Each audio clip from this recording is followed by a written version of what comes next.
Okay, magandang araw po sa inyo mga brothers. Welcome po muli sa aking YouTube channel, yan, Mariano Brothers Moto TV. Bali sa oras na to mga brothers, sasagutin lang natin yung isang nagtanong sa atin sa ating YouTube channel. Kung meron do ba tayong mas malaki pa na sprocket sa 42 teeth na 520. Ayan mga brothers, yan po yung sasagutin natin sa oras na to. Hindi ko na po i-mention yung taong nagtanong. At hindi lang naman po isa nagtanong yan, marami po silang tatanong. Kasi po yung kanilang lugar daw ay sobrang tatarik. Karamihan na ginagamit nila mga Rusi, mga China Motors na pinangahakot nila sa kargahan at matatarik ang kanilang lugar. Ngayon ang ginagamit daw nilang sprocket ay 1348 o 1351 na 428. Ito, meron tayong sample dito na 428 na 51 teeth. Ito. At meron din tayong sample na 48 teeth na 428. Ayan mga brothers. Ganito po ginagamit nilang sprocket sa matatarik na lugar sa bandang Bisaya at Mindanao mga brothers. At yung mo-order sa atin, naghahanap ng malaki pa rito. Kasi ang kanilang kombinasyon na sprocket ay 1348 o kaya 1351. Yan po yung sasagutin natin sa oras na to. Tama-tama, meron tayo dito nga naka-display dito na sprocket na masusolusyonan yung kanilang mga tanong. Ganito po yan mga brothers. Kasi po yung ating sprocket na 428, ang karamihan pong pinakamalaking mabibili natin ay 51. Wala na po tayong mabibili na sprocket na mataas pa rito. Meron man madalang lang, o kung di ako nagkakamali, sa 56 yata pinakamalaki, pero napakadalang lang po ng mga brothers. Pero ang hinahanap po ng ating mga nagtatanong, yung malaki pa rito. Pero yung ating 42 teeth mga brothers, ito, meron tayong 42 teeth na 520. Mas malaki pa po itong 42 teeth na 520 kaysa sa 51 kasi halos kasi laki nito 52 yata o 53 mga brothers. Ito, kung mapapasin nyo po, malaki pa siya.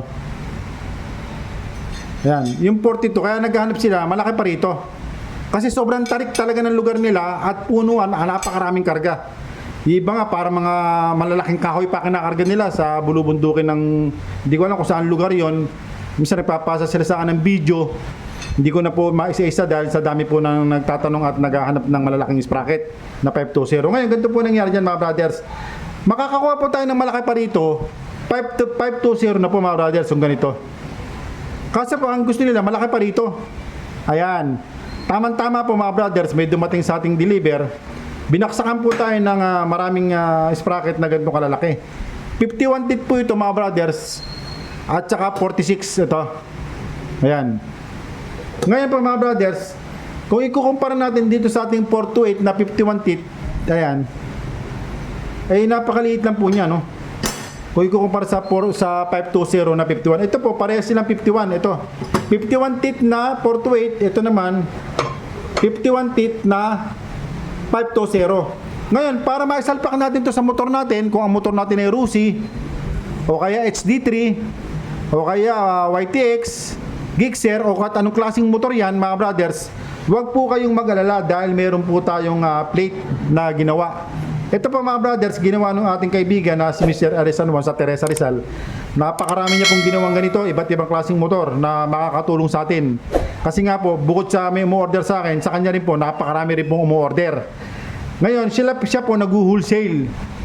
Sasama ko na lang po sa description yung kanyang contact number, kontakin nyo na lang po siya. Kung kukuha po kayo ng sangkatutak na ganito mga brothers, dahil marami po siyang pinagawang ganito na plate para mapagsama niya itong dalawang to. Kasi mga brothers, kung ito lang, hindi natin may sasalpak sa ating planch. Iba-iba po ang planch ng ating motor. Meron tayong planch na 6 butas, may 4, ayan mga brothers, may 5. Kaya ang kailangan natin yung extension na planch. Ganito mga brothers. Para masalpak natin yung iba't ibang sukat ng 520. Ito, meron tayong 520 na 551. Mayroon din tayong 46 ito mga brothers. Ito pang Rusi. Ito pang Rusi. Pwede pang Supremo. Ayan. Karamihan po kasi order sa atin pang Rusi dahil yung ginagamit nila sa probinsya puro Rusi. At saka ang bibigat po ng kanilang karga. Ayan mga brothers. Ito po mga brothers ay available na po sa atin to. Marami po tayong stock nito. Ilalagay ko na lang po sa description yung contact number na pwede nyo kontakin. Sa mga nagre-request sa atin ng malalaking sprocket, ito nandito na mga brothers. Ngayon ito po mga brothers, low speed ito. Pag sinabing low speed, hindi po siya pang karera sa patag. Ito po talaga pang kargahan. At sigurado naman ito, pag ito ginamit nyo sa akyatan, sa mga kargahan, hindi naman po kayo mapapahiya. Dahil ang inyong motor ay lalong lalakas. Dahil ito po mga brothers ay malaking sprocket mga brothers. Naka low speed siya mga brothers. Alam naman natin, pag ang ating motor sa sprocket ratio, pag lumalaki yung sa likod at lumiliit yung sa harapan, nagiging low speed siya. Doon na po napag-uusapan yung tinatawag na sprocket ratio. Meron po tayong kopya niyan sa sprocket ratio ng ating mga motor. Pag lumalaki po yung sa likod at lumiliit yung sa harapan, nagiging low speed, matibay sa akyatan. Pagka lumiliit naman yung likod, lumalaking harapan ng engine, nagiging high speed siya sa patag. Magkakontra po yun mga brothers. Pero dito sa ating pinag-uusapan natin nito mga brothers, ito po 520. Hindi natin pwedeng i-compare yung 428 sa 520 kasi po ang ating 428 mga brothers, kung gagamit tayo ng 13 teeth o 12 teeth na sprocket ng engine sprocket at saka 38 teeth sa rear, eh napakaliit lang po yun, gaplatito lang po yun. Ngayon, kung gagamit tayo ng 520, malaki po yun mga brothers. Nakapag-vlog na po tayo niyan, yung comparison niyan, yung 428 sa 520 mga brothers. Ngayon, ito mga brothers, nasagot ko na po yung tanong ng ating mga followers sa YouTube. Kung meron daw tayong sprocket na malaki pa rito sa 42 teeth na 520. Ito mga brothers, ito na. Order na kayo, meron naman tayong ilalagay na number sa ating description kung paano kayo makakapag-avail nito mga brothers na ganitong kalaking sprocket na 520. Ngayon ito mga brothers, huwag po kayong maglala kung anong motor meron kayo. Meron po tayong pang HD3, meron po tayong pang Barako, meron tayong pang Rusi, pang TMX 125, pang TMX 155, pang Supremo, pang YTX, pang Gixxer. Ayan, meron po tayong pang SA, pang Isay, meron po tayo dyan mga brothers. Gagamit lang tayo ng extension. Ayan mga brothers, ma-share ko lang po sa inyo mga brothers para po sa mga nagtatanong. Ngayon, huwag niyo pong sa mga buzzer natin, tsak question na naman nila, bibigat daw. Ay ako po mga brothers, hindi na natin pinapasin yung ganyang punto. Alam niyo po mga brothers, bibigat nga sa mga brothers, pero dapat ang titingnan natin yung karga. Mas mabigat po yung karga, yung inihila kaysa dito sa humihila. Ayan mga brothers, ang hinihila po ng motor ay tonelada minsan, lalo na po sa bandang Bisaya, Mindanao. Napakarami po nilang kinakarga mga brothers.